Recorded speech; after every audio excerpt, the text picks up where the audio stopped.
Na aula de hoje, eu gostaria de elaborar um pouquinho melhor 5 conceitos conservadores: tradição, imperfeição humana, sociedade orgânica, hierarquia e autoridade e propriedade. Lembrando que a gente já tem uma aula sobre o que é o conservadorismo, tá? E o objetivo dessa aula é discutir um pouco melhor esses valores para compreendê-lo melhor. Eu sou o professor Daniel Cidade, sou professor de filosofia. Queria convidar você que está chegando agora a se inscrever no canal, deixar aquele like maroto para dar aquela engajada e divertir-se com o conteúdo filosófico já disponível, vai vir muito mais. Então, vamos falar de tradição, primeiro princípio. Para muitos conservadores, o conceito de tradição é importante por causa da sua fé religiosa. A partir da sua fé religiosa, o conservador vai interpretar que a tradição é, de certa forma, um presente de Deus. Então, Deus criou o ser humano e ele fez com que o ser humano tivesse, de certa forma, orientado dentro de instituições, que brotam espontaneamente das relações humanas, e essas instituições guiam os seres humanos para que eles tenham uma vida melhor. Sem elas, eles são muito frágeis e eles vão ser infelizes. Para o principal conservador, o grande pai do conservadorismo, Edmund Burke, por exemplo, a sociedade ela é modelada por uma lei natural, que ele entendia como lei do nosso Criador. Burke acredita que a sociedade ela é uma parceria entre, daí eu vou citar ele, aqueles que vivem, aqueles que estão mortos e aqueles que estão para nascer. Isso quer dizer então que existe um elo entre a gente e o passado, Nós somos herdeiros de um passado e nós vamos ter herdeiros e vamos dar uma herança para eles, que são essas tradições que possuem a sua sabedoria. Não necessariamente o conservador vai acreditar em algum Deus, Existem conservadores que não acreditam, mas essa ligação ela é bastante forte, O conservador ele pode simplesmente achar que a própria natureza tem uma sabedoria, mesmo que não exista um Deus, e achar que essa sabedoria vale a pena ser aceita, vale a pena ser preservada. Então é muito importante que você entenda que a partir da tradição, o conservador entende que o que a gente tem de presente aí é um conhecimento acumulado pelo passado e que esse conhecimento ele já foi testado pelo tempo. Se uma instituição sobrevive tanto tempo como a família, ou certa moral, certos costumes, é porque eles já passaram no teste do tempo. O simples fato de ser antigo, de certa forma, dá indícios de que é bom, porque se não fosse bom, teria perecido. As instituições e a tradição também são boas porque elas dão aos indivíduos um senso de identidade, A identidade do indivíduo se forma a partir da tradição na qual ele está inserido, a partir das relações e dos laços sociais que ele nutre, e também dá um senso de pertencimento. Dentro das tradições você desenvolve raízes. Segundo princípio, imperfeição humana. Se para algumas ideologias políticas, como liberalismo e socialismo, os seres humanos ou são bons ou podem se tornar bons, para o conservadorismo os seres humanos são predominantemente maus. Para socialistas, por exemplo, a moralidade e a criminalidade ela é mais proveniente das relações sociais, das instituições sociais que são ruins, do que dos próprios indivíduos. Para o conservador, é dentro dos indivíduos que reside a criminalidade. Então, os indivíduos eles são criminosos por si só. Na verdade, as instituições, as tradições e todo o resto, eles até freiam essa criminalidade dos indivíduos. A humanidade ela é egoísta e gananciosa, ela não é perfectível, ela não é passível de melhorar enquanto humanidade. É somente vivendo dentro dessas tradições que a gente está, de certa forma, seguro e consegue se manter tendo uma vida boa, tendo laços, desenvolvendo pertencimento, identidade, etc. O crime ele é fruto dos apetites e dos instintos humanos. Isso precisa ficar muito claro para a gente entender essa imperfeição humana e que reside dentro do próprio ser humano. Não é o contexto que cria o ser humano mal, não é a sociedade que corrompe os indivíduos. Pelo contrário, são os indivíduos que corrompem a sociedade. O próprio poder intelectual dos indivíduos de propor melhorias, reformas ou até mesmo revoluções para a sociedade, esse poder ele é muito limitado, ele não serve para muita coisa. Até dá para fazer uma melhoria ou outra, o conservador não se opõe à tentativa de melhorias, mas ele duvida muito. Vamos citar Michael Oakeshott. O que Michael Oakeshott tem a dizer sobre reformas e revoluções? Ok, elas podem ser necessárias, porém, a gente precisa se certificar que, cito o Oakeshott então, a cura não seja pior do que a doença. tá? Então a gente pode ter aí um contexto social que realmente está meio doentio, realmente precisa ser melhorado, mas quando os seres humanos que são extremamente imperfeitos tentam melhorá-lo, eles podem piorar ainda mais, né? Então o Michael Oakeshott, por exemplo, ou o próprio Edmund Burke, né, poderiam ver, interpretar, acredito que interpretam, o Burke com certeza, o Oakeshott não tenho certeza, mas interpreta a Revolução Francesa dessa maneira, né? Realmente tinha que ser mudado o antigo regime, né, o ancião regime, mas a cura, né, que foi a Revolução Francesa, acabou para eles sendo pior do que a doença. Terceiro princípio, sociedade orgânica. Os seres humanos são dependentes, eles não podem viver fora da sociedade e eles precisam dentro da sociedade encontrar segurança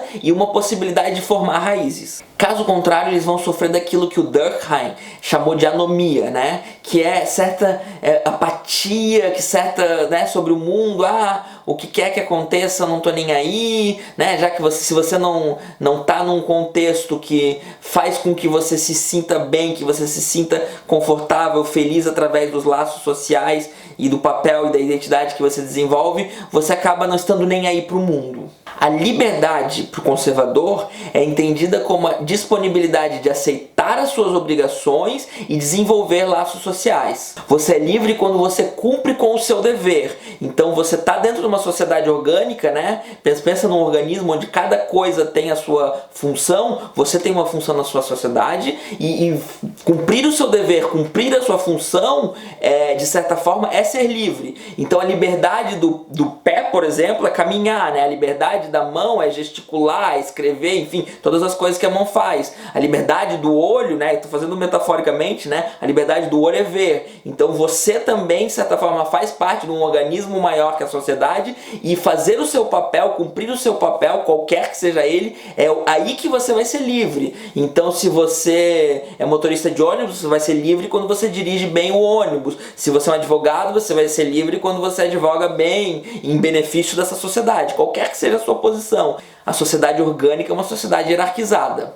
As coisas no contexto orgânico, elas brotam, né? Elas surgem espontaneamente. Ninguém criou a família. A família é um surgimento espontâneo da própria natureza dos seres humanos, das inúmeras necessidades que os seres humanos têm de se desenvolver, de cuidar, né? O bebê nasce, ele precisa ser cuidado por alguém, precisa de uma família, senão a humanidade não estaria aqui. Então é essa sabedoria da natureza ou de Deus, normalmente de Deus, que faz com que existam essas instituições como a família.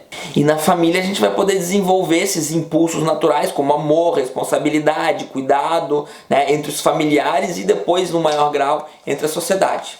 A gente pode dizer que o conservador ele tem, de certa forma, uma perspectiva funcionalista da sociedade, né? Se existem instituições, elas cumprem uma função, então elas estão ali por um motivo. O próprio fato de elas existirem, o próprio fato de elas persistirem no tempo, faz com que elas sejam importantes. É por isso que muitos conservadores, no momento das revoluções, eles vão defender as monarquias, porque as monarquias já estavam lá, as monarquias já são antigas, elas já são tradicionais. Então se elas existem é porque elas devem ter algum valor. Em algum momento, pelo menos em alguns contextos, as monarquias vão sucumbir, vão surgir democracia, alguns conservadores vão aceitar as democracias, então vai ter toda uma série de tensões e inúmeras formas possíveis de ser conservador dentro de uma monarquia ou dentro de uma democracia, né? Estamos tentando entender a essência, né? O âmago do conservadorismo, mas deixando claro que existem várias maneiras de ser conservador, inclusive dependendo do contexto, né? A gente não vive numa monarquia, então ser conservador aqui é diferente do que ser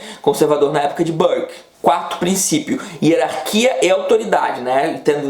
Entendendo a hierarquia e a autoridade como um todo. Para o conservador, a sociedade é naturalmente hierárquica. Alguns têm que mandar e outros têm que obedecer. A ideia de que nós somos naturalmente iguais não se cria no conservadorismo. Inclusive até o próprio Burke, né, vai dizer que está errado a gente achar que deveria ter o direito de eleger os nossos governantes, tá? O Burke, ele é pré-democrático, então ele acredita numa aristocracia natural, ele acredita que existam sim seres humanos com mais aptidão para dominar, para receber privilégios. Não é um grande problema que alguns tenham privilégios sobre outros, porque não somos iguais. É preciso então que existam líderes e seguidores, gerentes e trabalhadores, pessoas que saem para trabalhar e pessoas que ficam em casa cuidando do lar. A autoridade, ela não é proveniente de um contrato, né, como os liberais pensam. Eu não falei de contratualismo aqui ainda, mas muitos de vocês já devem ter ouvido falar. A autoridade, ela não é proveniente do contrato, mas ela é natural. Alguns indivíduos são naturalmente mais passíveis de serem líderes, e se você colocar os indivíduos, isso vai brotar espontaneamente. Então, se existem pessoas que estão nos liderando, é porque possivelmente elas realmente são mais aptas a nos liderar. Isso não quer dizer que não existam pessoas que estão no lugar errado, né? A autoridade, de modo geral, para o conservador, ela não deve ser absoluta. Ela deve ter seus limites, tá? E os seus limites, eles são provenientes da própria responsabilidade que a autoridade demanda, né? Então, se você vai governar um povo, você precisa governar esse povo. É preciso que esse povo tenha certa harmonia social, é preciso que esse povo consiga se alimentar, que esse povo consiga certa felicidade. Se isso não está acontecendo, você não está fazendo isso direito. Você não está, de certa forma, à altura da responsabilidade que você assumiu. Então você não é, de certa forma, a pessoa ideal para governar, tá? Então não é pode fazer o que quiser. É a ideia de que se existe alguém governando essa sociedade, ela é minimamente funcional, né? Ela é harmônica, etc. Então é porque as coisas estão, de certa forma, do jeito que deveriam estar. Quinto princípio, propriedade. Segundo o Haywood, a propriedade tem um viés quase místico para o conservador. Eles vão dizer que ela tem uma série de vantagens psicológicas muito boa para os seres humanos. Em primeiro lugar, a propriedade, ela garante a segurança no mundo de incertezas.